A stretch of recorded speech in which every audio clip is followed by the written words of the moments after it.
Hello everyone र अहिले चाहिँ म ओछ्यानबाटै भिडियो स्टार्ट गर्दैछु। हजुरहरू कस्तो हुनुहुन्छ? आई होप तपाईँहरू सबैजना सन्चै हुनुहुन्छ होला। मलाई चाहिँ अलिकति घाँटी दुखिरहेको छ, सर्दी लागिरहेको छ र भोइस चाहिँ अलिकति इग्नोर गरिदिनुहोस् होला। र and happy Diwali to each and everyone. हजुरहरूलाई भन्नुपर्दा यो भिडियो चाहिँ मेरो दिवालीको टाइमको भिडियो हो र अपलोड चाहिँ गर्नु पाइरहेको थिइनँ र म चाहिँ अब ड्युटी जान लागेको र उठिसकेर चाहिँ म बेडहरू मिलाउनुतर्फ लागेँ, बेडसिटहरू मिलाउँदै थिएँ हो। अब ड्युटी पनि जानुपर्ने थियो र काम कुरो त गर्नै पर्यो होइन। र मर्निङ र मेरो बेड चाहिँ रेडी भएर यस्तो भएको छ। अनि यो चाहिँ रुम हो। म चाहिँ अहिले होटेलको रुममै बस्दैछु, गर्ल्स एकोमोडेसनमा। हजुरहरूलाई यहाँबाट भ्यू देखाउँछु है, ब्याल्कनीबाट कस्तो देख्दो रहेछ है। यहाँ हेर्नुहोस् न मर्निङको भ्यू। यहाँ पर चाहिँ फदमछेन गाउँहरू देख्दैछ हो, ग्राउन्ड पनि छ यहाँ। यस्तो छ मर्निङको भ्यू चाहिँ गाइस। अनि यो चाहिँ लुगाहरू धोएर सुकाएको थिएँ मैले हिजो। अनि यो चाहिँ बाथरुम हो।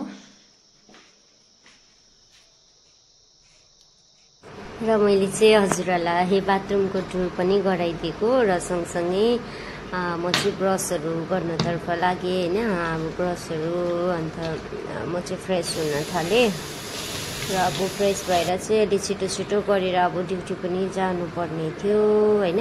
अब दिवाली भए पनि होइन, फेस्टिभल भए पनि घरको याद त आउँछ, तर अब काम कुरो त गर्नै पर्यो, के गर्नु होइन। परदेशी लाइफ यस्तै हो भन्नु पर्यो होइन।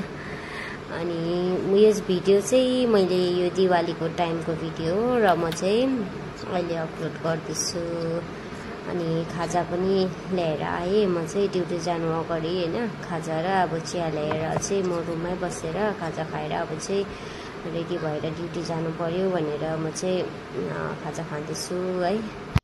र गाइस अहिले भने चाहिँ म ड्युटीको लागि चाहिँ रेडी हुन थालेँ होइन। अनि यो भिडियो चाहिँ मेरो हजुरहरूलाई भन्न चाहन्छु होइन, यो चाहिँ मेरो दिवालीको टाइमको भिडियो हो। अनि दिवालीमा चाहिँ मैले अपलोड अनि एडिट गर्नु चाहिँ पाइरहेको थिइनँ, त्यही भएर मैले अपलोड गरेको थिइनँ।